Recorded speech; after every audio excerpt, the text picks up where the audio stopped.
What's up, y'all? We're going to do a little bit longer one today. We're going to build an end-to-end application. Hopefully. We'll see how it goes. So, let me walk you through what we're working on. My friend Paul built this cool app called PodSips. What PodSips does is it takes transcripts from hundreds of different podcast shows with different, hundreds of episodes, and you can chat with them and ask them questions, and it will do semantic search across the transcripts and let you get information from podcasts. So we were discussing this the other day, and I was like, man, that's cool. How can we use that to extract trends, right? So that got me excited. This is Paul, by the way, this little handsome fellow here. So go check him out. This is a cool idea. And so what I want to do is basically take trends that we can identify from PodSips and match it to markets that are on Polymarket and see if we can predict market shifts based on what people are talking about on podcasts.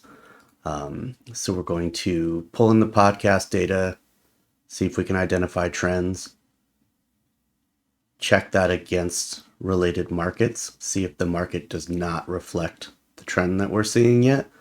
And if it does, we're going to simulate a Polymarket trade.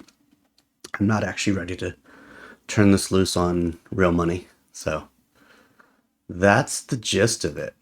So what do we need to do? We're going to identify an overlap between, so we need to look at the podcasts that are available on PodSips and compare that against markets that are available on Polymarket and find an overlap there. We're going to pull data from the podcasts and try and identify trends. This was an open question for me of how far back should we go? Because the thing with the Polymarket is very efficient. So they're going to adjust to things very quickly. So we can't do breaking news type of stuff because the market will pull from real-time data sources like X or news sources, and the market will shift immediately. So what we're looking for are, experts across different episodes. Like, for example, say I pulled this up earlier. Let me see. Polymarket. So Polymarket, Nets versus Hawks. Maybe I've been listening to a podcast where they talk about these teams. Maybe I'm a Hawks fan, and I've been listening, and so they've got them at 90% likely to win. Oh, but I've been listening to podcasts about coaching data. I don't know, something that's trending over time, not breaking news. And I think, this isn't accurate, so I'm going to come in and bet against it. It's not a great example, but hopefully you get the idea. And then, we're going to simulate buying at that price, and then we're just going to track it over time. So this is the part we'll have to check back in on later. But today we're going to work on building the whole thing. So this, like I said, this will be a little bit longer video, but hopefully it'll be interesting. So that's the plan. So that's PodSips, that's Polymarket. PodSips actually has a skill that we're going to install. Thank you, Paul. It's very cool. And then there are some skills and MCP servers I found out there for Polymarket, but they are not officially supported by them. So I'm just going to have Claude Code write us our own skill. I'm going to give Claude Code the documentation and ask it to write a skill that allows us to interact with it with Polymarket. And while some of that is running, we're going to use Google Stitch to come up with a cool interface. So, because the first few steps here are going to be Claude Code doing some research to figure out what's available. So this is my favorite part right here. We open up an empty terminal window and we get started. So we're going to go to the desktop, make a directory. We're going to call it, we're going to call it PodMarket. All right, CD PodMarket. Open up our good friend Claude. Let's see, I'm going to have to prompt Claude here to think, actually first let's install that skill because I want Claude to explore what's available on PodSips. Where was it? Oh, sorry, we can close those. I don't know if this error was with trying to install ClawHub or if it was trying to install the skill from PodSips. I'm not sure yet. It looks like the PodSips search skill isn't working right now, so we'll have to check with Paul on that. No big deal. He's got good documentation here, and we can actually export it all as one document. So I'm just going to download this API doc. We're going to copy that. We're going to go to our desktop, go find PodMarket, and I'm just going to put that in here. PodSips. And then for Polymarket, they actually have Markdown, but I don't know if that copies just this one page. I think it probably would. So I'm just going to give the whole doc to Claude. So let's start with that,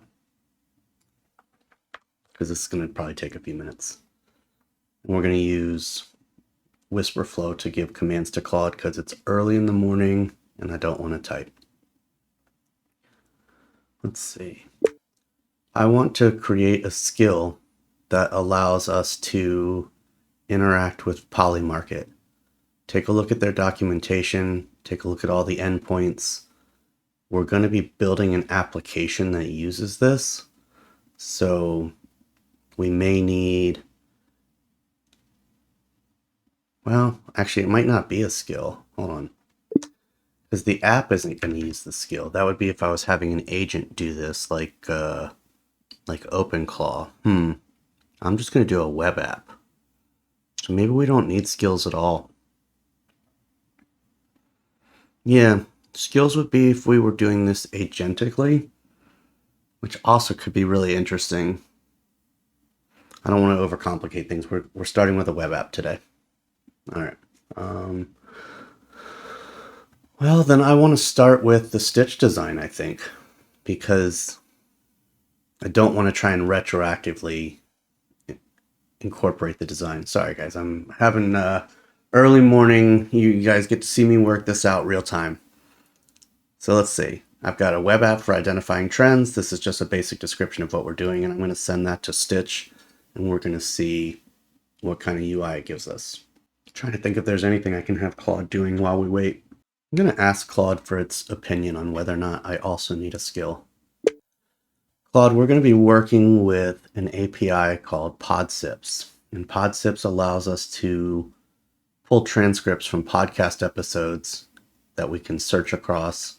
Actually, yeah, it doesn't. Sorry, we don't. Hey, we're going to create an app that uses PodSips to bring back data from podcast episodes. So PodSips allows us to do semantic search across transcripts for episodes, and we're going to try and identify trends. Do we need to set up a skill for that for you to use, or do we just need to do API function calls for our web app? So we'll let that do a little research, see what Stitch came up with here.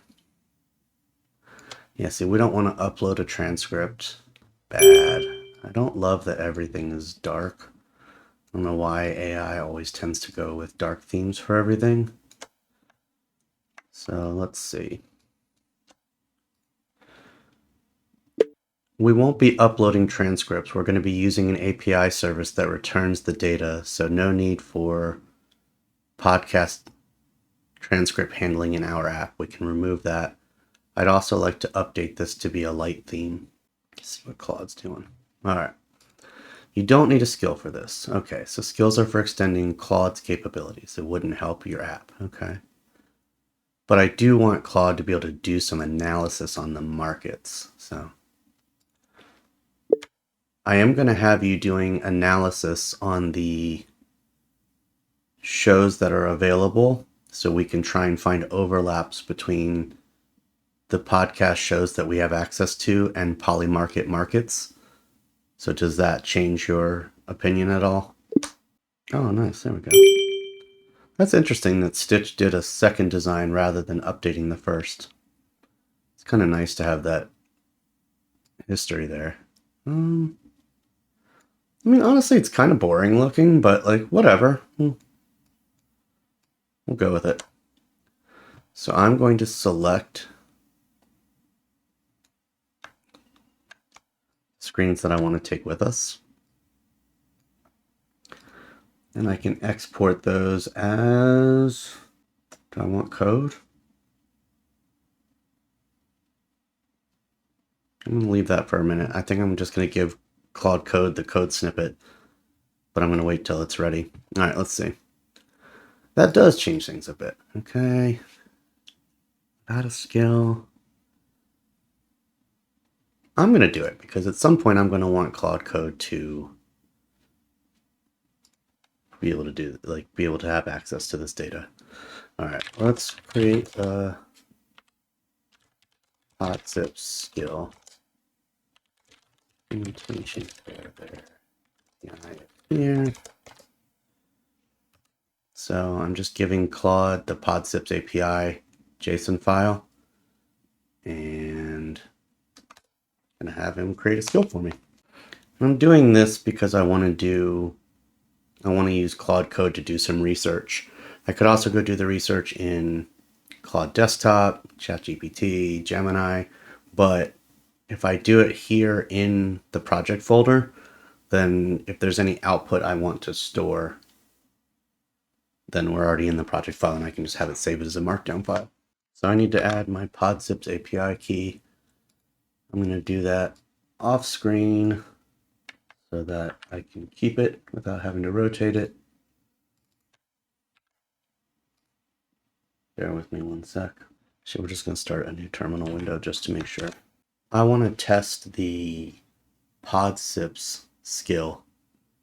Can you just tell me, I guess give me back a list of what shows are available. Oh, it says pod skills. Okay, good. It picked up what I wanted. I'll have to add in WhisperFlow. I'm going to add a dictionary for PodSips.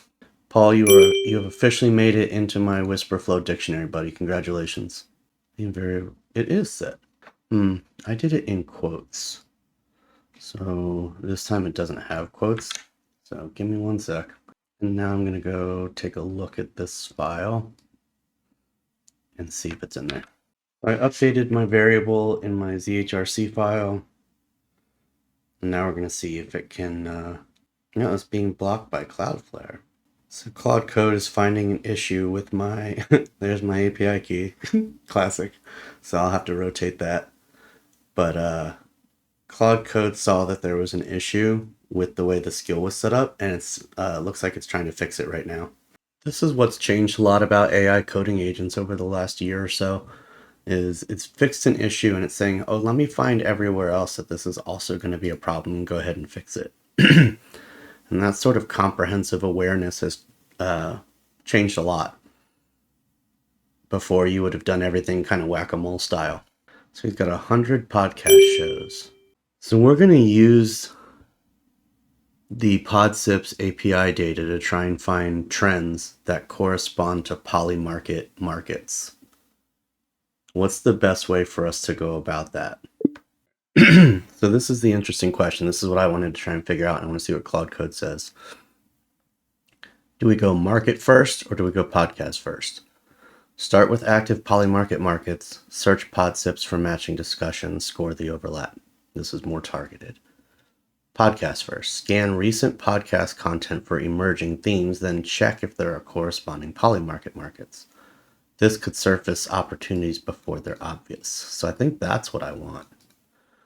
Practically, I'd suggest we start with option A, of course, right? Hit the Polymarket API to get current active markets, pick a few interesting ones, run semantic searches against PodSips. See what we get back and iterate from there. It's not bad. I do want to do this where we're surfacing opportunities before they're obvious. That's kind of the point. But let's see. Want me to start pulling active Polymarket markets so we can test the pipeline? Yes, I guess so. I think we should at least look at markets that we think would be related to the shows. So we just listed back that PodSips has 100 different shows. I want to look at the types of content that they cover. So some will be AI, some may be, just general pop culture, some may be sports. Let's look over what is available there and then use that to identify the Polymarket markets that we're interested in. So sort of a hybrid. I don't want to pick, one or two shows, but I do want to make sure that when we're looking at Polymarket, we're not wasting our time pulling down markets that we know we're not going to have any discussion data for. I'm actually going to just skip the Google Stitch portion of this for now. I don't want to complicate things with the design ahead of functionality. AI, business, health and wellness, sports. Dude, we've got a great cross section here. Politics, news, crypto. Awesome. So do I want Claude to pull active Polymarket markets across these categories or focus on specific cluster first? I'd like to test across all of these categories just to have the best opportunity of surfacing good arbitrage opportunities here. I'm going to give it... This is the Polymarket API documentation, so you can take a look at this and see how it works. So now Claude Code knows what podcasts we have access to. And I love this Polymarket relevance. That's cool. So now it's going to read the documentation. I don't think the Polymarket API, since it's public, I don't think you need an API key. Let me see, authentication. Oh, that's for the trading endpoints. We're not trading yet. Okay, so we're not making any authenticated requests yet, I don't think. We'll let Claude figure that out. All right, let's see what we got back here. The best overlap between PodSips shows and Polymarkets. We've got the AI tech industry, high signal, deep expert commentary. This is also going to be a lot of breaking news type stuff, though, so we'll have to see if this is viable. Crypto, medium, that's fine. I don't really want to mess around with crypto. Sports, again, very interesting. So, but again, I think that it's so heavily covered and saturated. I don't know that we're going to get anything new there, but we might. Politics would be interesting. Economics would be interesting. So these are the highest opportunities. Want me to start building the cross-referencing pipeline? I'm thinking a script that pulls active Polymarket markets above a volume threshold, extracts key topics from each market title, runs PodSips semantic searches for those topics, scores and ranks the results by relevance and speaker authority. I'm going to say, yeah, that sounds great. Let's get started on that. Let's come up with a plan and break that all up into phases so we can use an agent team to do the coding in parallel. So I'm going to switch us to plan mode and let Claude think that through. I specifically wanted to break everything up into phases so that way when we give it an agent team, they'll all work in parallel. It'll stagger tasks that are dependent on each other, but if they're independent tasks, then they'll all run in parallel. All right, so it looks like we're back. It took a little while. It looks like we're hitting a rate limit for somebody. I don't know which endpoint is hitting the rate limit, but it built a Python pipeline for analyzing the data. So that's fine. I want to run this to test it, and then once we have it doing what we want it to do, we can add a UI to it and set it up to be autonomous. So just because we've got to wait a bit to hit a rate limit, I'm going to pause and come back and try it in a bit. All right, we're back. That took a little while.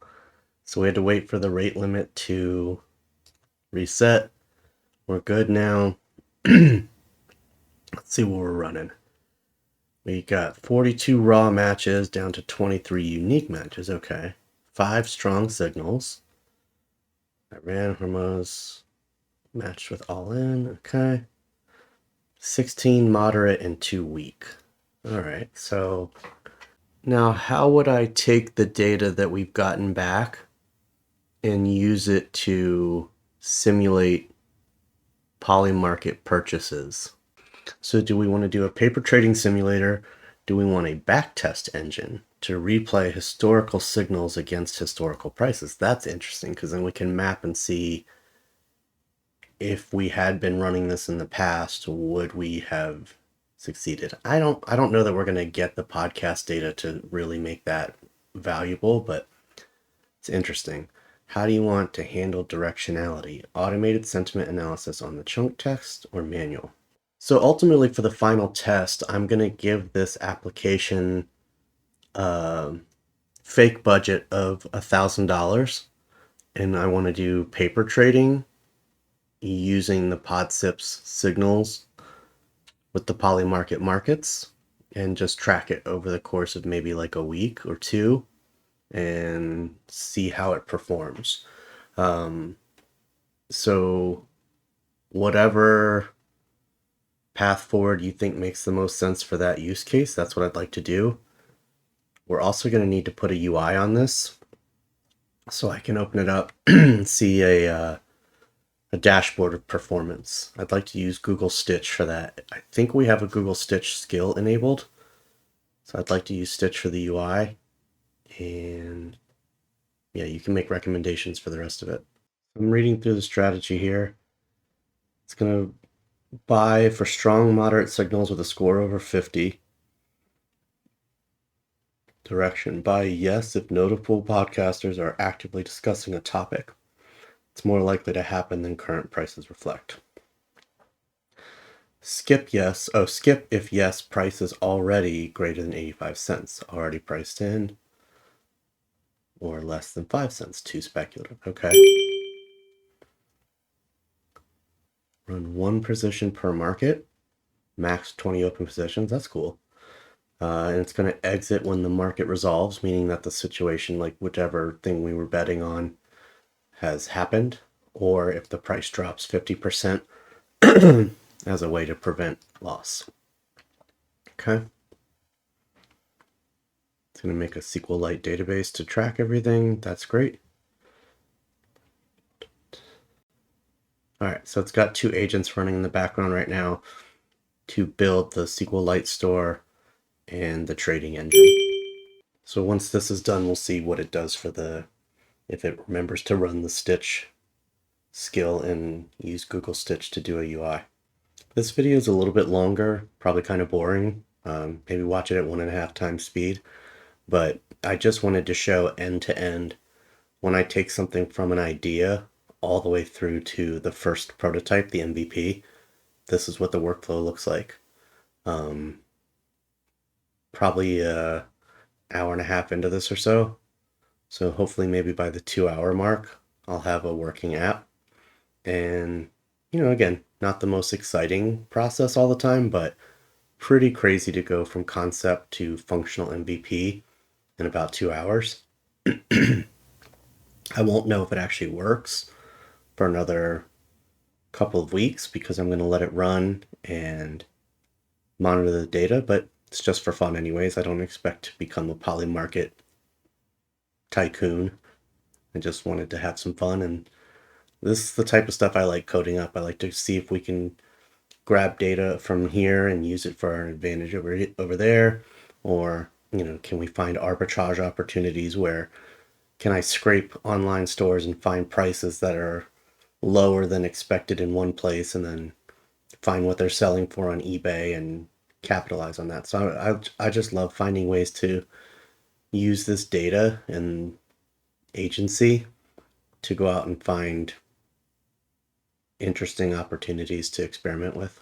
Looks like it's actually running a scan right now to open up our first positions in Polymarket. So be curious to see what it picks.